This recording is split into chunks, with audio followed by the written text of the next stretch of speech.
Hello students, आज हम पढ़ेंगे भगवान के डाकिये।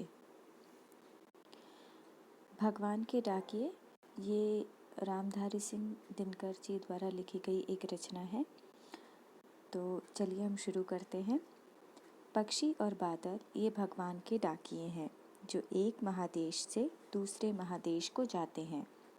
हम तो समझ नहीं पाते हैं मगर उनकी लाई चिट्ठियाँ पेड़ पौधे पानी और पहाड़ बाँचते हैं।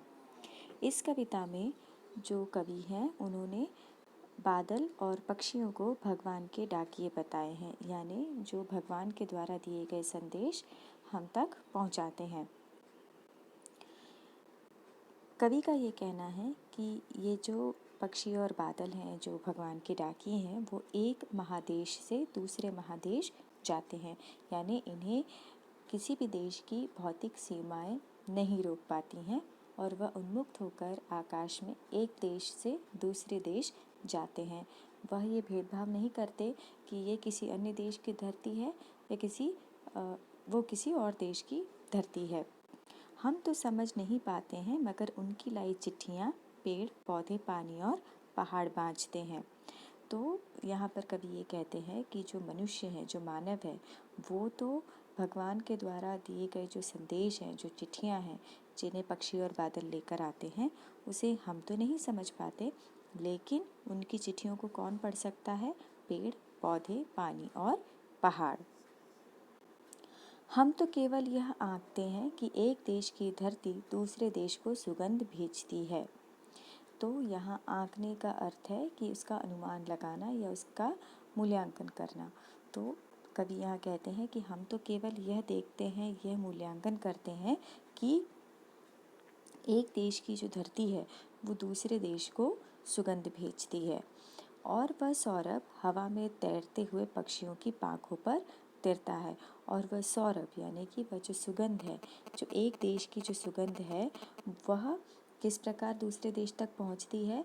जो पक्षियों के पंख हैं, जो हवा में उड़ रहे पक्षी हैं, उनके जो पंख हैं उन पर वह सुगंध आती है और वह जब पक्षी एक देश से दूसरे देश जाते हैं तब वह सुगंध इस तरह से एक धरती से दूसरी धरती पहुंच जाती है और एक देश का भाप दूसरे देश में पानी बनकर गिरता है।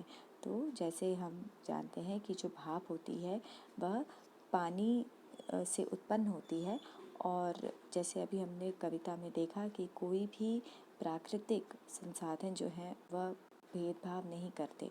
तो जब एक देश का जो पानी है वो भाप बनता है और उससे जब बादल बनते हैं तो वह बादल केवल एक ही सीमा तक नहीं रुकते बल्कि वह अन्य देशों में जाकर भी बरस जाते हैं। तो एक देश में जो बनी हुई भाप है वह दूसरे देश में बादल बनकर उड़ जाती है और वहाँ जाकर बरस जाती है। तो एक देश की जो भाप है वो दूसरे देश में पानी बनकर गिरती है।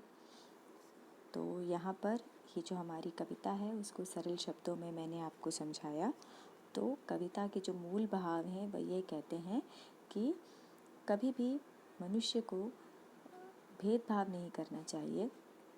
उसे सद्भावना, प्रेम और भाईचारे, एकता की ये भावनाएं अपने मन में रखनी चाहिए। जिस तरह से प्राकृतिक संसाधन या भगवान की बनाई हुई प्राकृतिक चीज़ें एक दूसरे में भेदभाव नहीं करती हैं, उसी प्रकार मानव को भी एक दूसरे के साथ सद्भावना रखनी चाहिए, एकता रखनी चाहिए और आपस में द्वेष या मतभेद नहीं रखने चाहिए। तो इस तरह से ये कविता हम यहाँ पर समाप्त करते हैं। धन्यवाद।